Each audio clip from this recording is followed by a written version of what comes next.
Hi, obviously I'm not an artist. In this vlog I'm going to introduce you to a new Warhammer 40k army in my possession and some specialist models. For those of you unfamiliar, these are the Necrons. The Necrons are a Xenos race, Xenos in this case meaning non-human. Originally a short-living organic race known as the Necrontyr, they were deceived by another race known as the C'tan, exchanging their bodies of flesh and bone for living metal at the price of their very souls. After a war with the C'tan, the Necrons went to sleep for 60 million years. Now they are back and they want to take the galaxy for themselves. Immediately, you can draw a comparison between the Necrons and the robo-skeletal silhouette of the Terminator. But if you delve a little deeper, there is a definite aesthetic link to ancient Egypt, the glyphs, scarab beetle and pyramids, not to mention the curved blade weaponry. Now obviously I'm not an artist, but the Necrons can be really easy to paint if you're going for a traditional scheme. Just to put things into perspective, I was able to paint 5,000 points of Necrons from the beginning of 9th edition up until the beginning of 10th. See? Look at all that lead belcher. Let's take a look at some Crypteks. Crypteks are specialist Necron characters that often can support standard troops with new abilities as well as have some offensive capabilities. Starting with the Technomancer, as his designation may suggest, the Technomancer is an engineer-scientist that can enhance, repair and augment vehicles and some troops.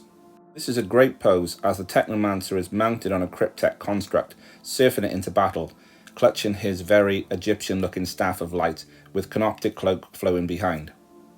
In regards to painting and colours, it's steel represented by leg belcher, washed with Agrax Earthshade. This is rather than non-oil, giving the living metal, which in the lore is called Necrodermis, a warmer look than steels found on weapons and war machine belonging to the Space Marines. Gold is represented by Retributor armour, washed with Ryclone Fleshshade, again to boost warmth in the metal. Then a selection of greens. It's the colour I have most swapped and changed with throughout the completion of the Necron's army. You'll see this as I showcase more models. With these Crypteks though, it's a base of Warpstone Glow and a layer of Moot Green.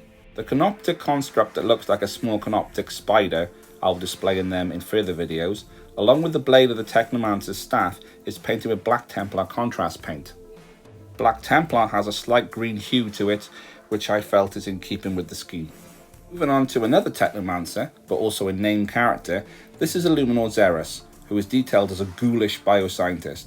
It was him that oversaw and perfected the process called biotransference, for turning the organic Necrontyr into the soulless Necrons. As a model, he looks spectacular, but was relatively tricky to build due to a lot of spindly parts, and to base, as he's almost too big even for his 60mm base. He has many tactical rocks at his feet, and some poor dude he's performing some half-assed blood transfusion on. Well, that's what I think he's doing. On the box art and promotional material, this fluid is a pinky purpley colour. To make it easier on myself, I just painted it with Bal Red contrast paint. Next up is the Chronomancer, who as his name suggests can manipulate time, giving the powerful move-shoot-move ability and making the unit he is commanding to be -1 to hit. The same steel golds and greens here, but with some greys for the cubes he is adorned with. There was a strong temptation to paint these black, as Necrons are linked to a special material called Blackstone.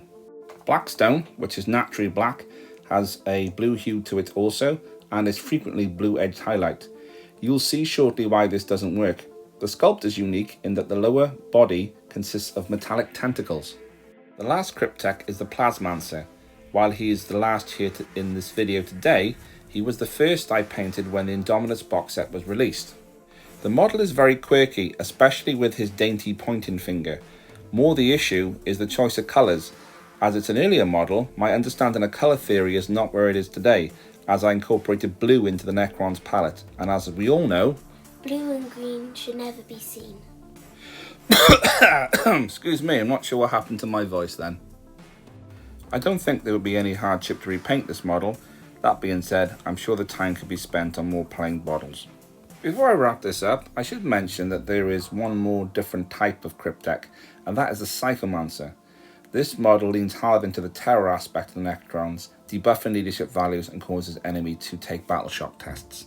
So these are my current Crypteks and a brief glimpse into the Necron army in my possession. I will be revealing more, but as usual, if you wish to watch me chronicle the collecting, construction and creating, like, comment and subscribe. Thanks.